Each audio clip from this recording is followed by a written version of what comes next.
Assalamualaikum warahmatullahi wabarakatuh. Apa kabar anak-anak sekalian? Mudah-mudahan kalian semua masih diberi kekuatan dari kesehatan dari Allah.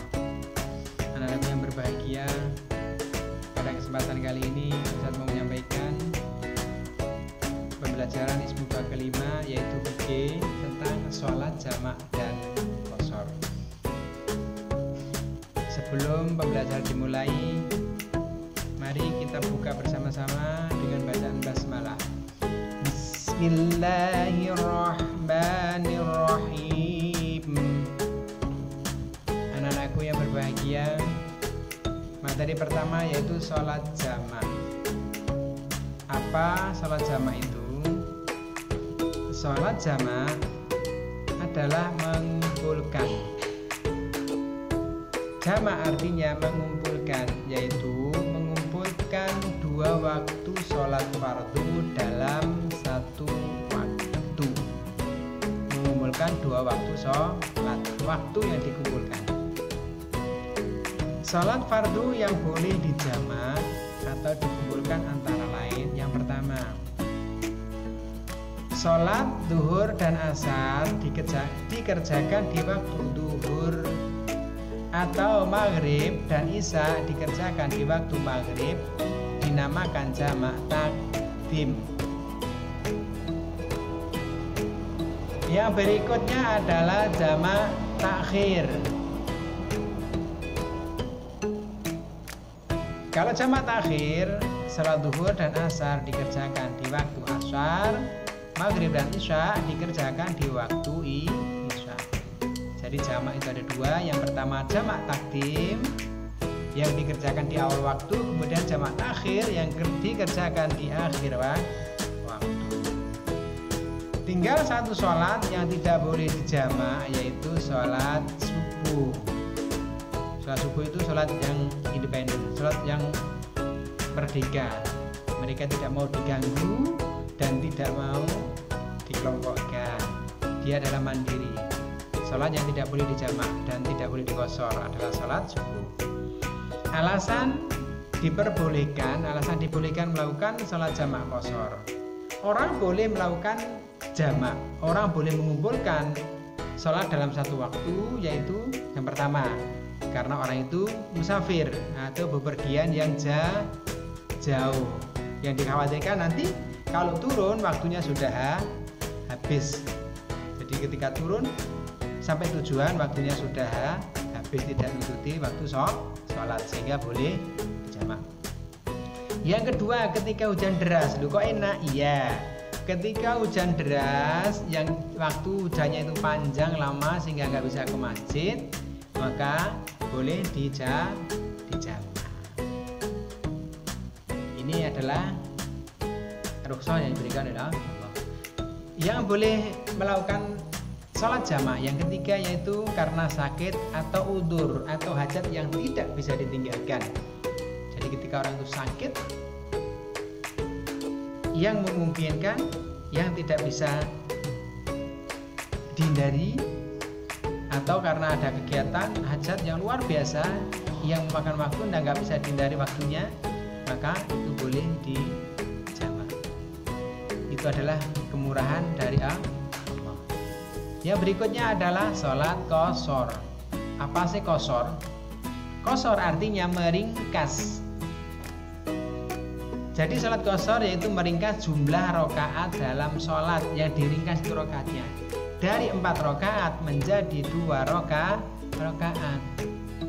Sholat fardu yang boleh diqashar yang jumlah rakaatnya ada 4. Yang pertama sholat duhur, kemudian sholat asar, dan sholat isya.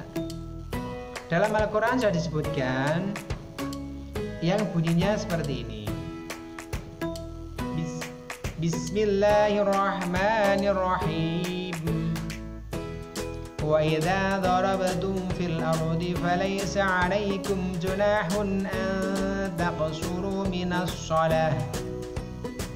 Artinya, ketika kalian bepergian di muka bumi, falaisa alaikum junahun, maka tidak dosa kalian tidak berdosa antak suruh apabila meringkas minas sholat dari sholat. Ketika kalian bepergian di muka bumi, bepergian jauh, maka kalian tidak berdosa untuk meringkas sholat.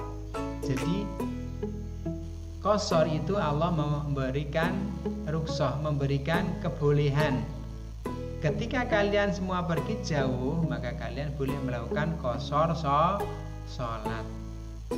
Anak-anakku yang berbahagia, selanjutnya yaitu sholat jamak qashar. Tadi ada jamak, ada qashar. Sekarang sholat jamak qashar. Artinya jamak mengumpulkan, qashar meringkas. Jadi sholat jamak qashar adalah mengumpulkan dua waktu sholat sekaligus meringkas jumlah rakaatnya. Sudah dikumpulkan waktunya, rakaatnya dikurangi, diringkas menjadi dua. Itu namanya sholat jamak qashar. Syarat yang utama sholat jamak qashar yang pertama adalah muwalah atau segera. Maksudnya, kalau orang itu melakukan jamak qashar, sholat yang digabung, maka harus segera dilakukan sholat berikutnya. Contoh, setelah sholat zuhur selesai dijamak dan diqashar 2 rakaat salam, maka berdiri lagi langsung melakukan sholat asar. Tidak boleh setelah sholat zuhur 2 rakaat karena tujuannya jamak qashar, setelah 2 rakaat kemudian masih diseling harus zikir dan sebagainya, doa, bukan seperti itu.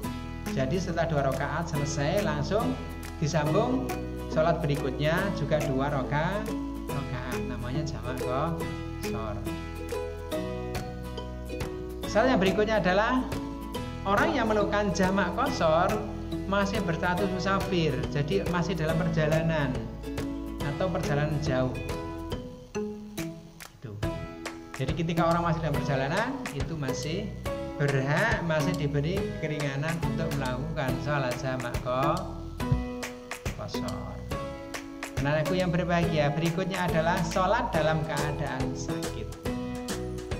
Orang yang sakit tetap wajib melakukan sholat fardu 5 waktu. Bukan berarti kalau udah sakit bebas dari sholat, tetap wajib melakukan sholat. Orang yang sakit boleh melakukan sholat sesuai dengan kemampuannya. Bagaimana kemampuannya orang yang sakit tadi? Orang yang sakit boleh sholat, boleh dijamak. Kenapa? Karena sakit, tidak bisa tiap sholat harus ketemu lagi, harus sholat lagi. Untuk menghindari sakitnya boleh sholatnya dijamak, zuhur atau di asar atau di dua sekalian. Yang kedua, orang yang sakit boleh sholat dengan duduk. Apabila tidak mampu untuk berdiri dengan sempurna, dibolehkan untuk duduk. Yang berikutnya, orang yang sakit boleh sholat dengan tidur. Apabila orang yang sakit sudah tidak mampu untuk duduk, jadi dengan tidur. Tekniknya seperti apa? Kepalanya ditinggikan, menghadap ke kiblat. Yang berikutnya, orang yang sakit boleh dengan tidur atau isyarat apabila tidak mau menggerakkan tubuhnya. Ketika orang itu tubuhnya sudah tidak bisa bergerak, tapi matanya masih bisa kelip-kelip, berarti bisa berisyarat. Dengan menggunakan isyarat, kedipan mata, seperti itu. Itu adalah sholatnya orang yang sedang sakit. Anak-anakku yang berbahagia, mungkin itu materi tentang sholat jamak qashar dan sholat orang yang dalam keadaan sakit. Yang terakhir adalah anak-anakku, adalah tugas mahasiswa yang harus dikerjakan. Ini berkaitan dengan sholat. Yang pertama adalah kalian melanjutkan tulislah doa rukuk dan sujud. Satu saja, rukuk dan sujud. Yang kedua, tulislah doa iktidal. Sekarang tulis dulu. Kapan menghafalkannya? Nanti ada praktek. Yang ketiga, tulislah doa duduk di antara 2 sujud.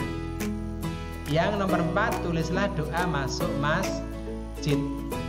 Biasanya setelah wudhu, kemarin kan doa wudhu. Sekarang ada tambahnya doa ketika masuk masjid. Anak-anak yang berbahagia, itulah materi pembelajaran Ismufa yang kelima yang bisa Ustadz sampaikan. Kurang lebihnya Ustadz mohon maaf. Jaga diri, jaga kesehatan, tetap di rumah. Kita tutup pertemuan kali ini dengan bacaan hamdalah bersama-sama. Alhamdulillahi Rabbil Alamin. Terima kasih. Saya akhiri. Wassalamualaikum warahmatullahi wabarakatuh.